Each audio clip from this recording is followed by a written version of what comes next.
Welcome back to the channel.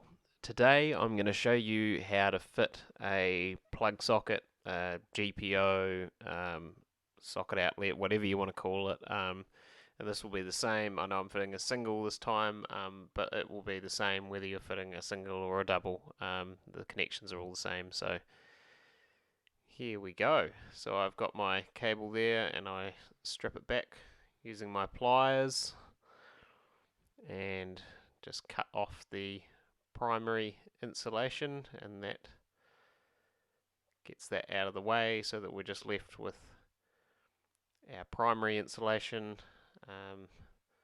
And then what we'll do is we'll just round that just lightly so that you don't cut through the cores, and then you can just slip it off like that so that you've revealed the copper underneath. And I use my thumb as a bit of a lever there, but you just got to be careful not to squeeze tightly because it's very easy to cut through the copper inside, or maybe slightly damage it, and then when you twist it up like this, all the cores will snap off, so you've got to be a little bit careful when you're doing that. But and you want to make sure you twist these up, because if you don't, quite often the screws and the plug terminals will snap the cores off.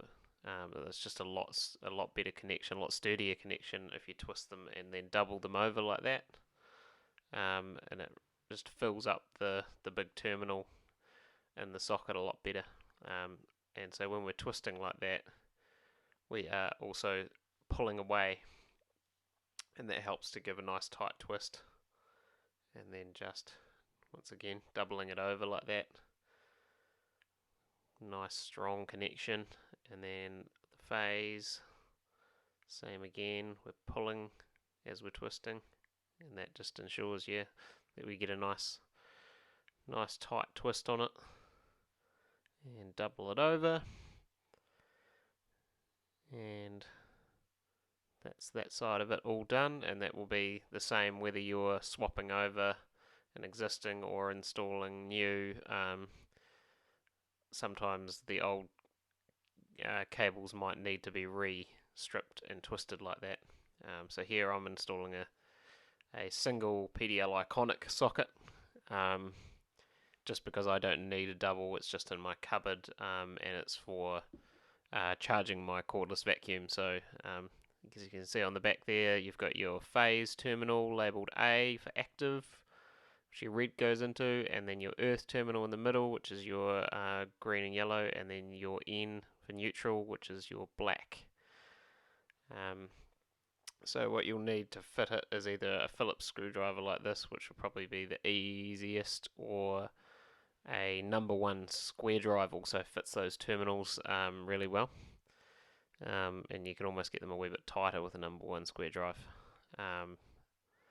So what we do is we put our phase in and make sure you don't push it in too far. You want to be clamping down on the copper, not clamping down on that red primary insulation, because it will potentially create a bad connection if you're sort of predominantly connecting it to the insulation rather than the copper.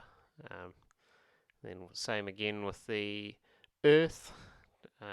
And make sure you you do it up nice and firm so that no connections are going to come loose. It's a good way to start a fire, is loose connections, and you might be plugging in a heater or something like that, something with a bit of load, and it will just sit there and arc away, get hot, and can definitely start a fire. So you want to make sure your connections are nice and tight.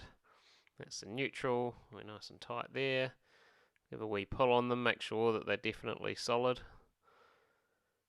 And now we'll just feed the excess length of the cable back into the box, making sure that our primary insulation there stays in the box and not out the back of it. And then use our Phillips head screwdriver to screw the faceplate back to the wall. And you just want to get both screws started before you do any one up. It's a lot easier to line them up when you've just started one than it is when you've got one done up and you're trying to still find the hole for the other. So just nip them up sort of most of the way till it's firmish, and then what you need is a spirit level, and then you can make sure that you're definitely nice and straight on the wall. You can do this by eye if you don't have a level, but it's quite hard to do it by eye unless you can get back far enough to see it, because when you're right in front of it, it's pretty hard to tell whether you're actually straight on the wall or not. And then once you've got it straight, I just hold a bit of pressure on it while I'm doing up the screws, just so that it doesn't move away, because they do move around a bit when you tighten them up. So that's the best way, just to keep them straight and make sure that you've got those nipped up, and then these little covers just click into place like so. 2 little tabs, and that is the plug sorted. So now we can click our cover plate on, and in this case the wee rocker part of the switch is attached to the cover. That just clips on like that, and she's good to go. Now I'll grab my little tester, plug tester, and I'll plug that in, and that'll make sure that what we've got there is good. Yep, our connection's good. Sweet. Alright, thanks for watching. Hope you've learned something. Hit like and subscribe, and we'll see you next time.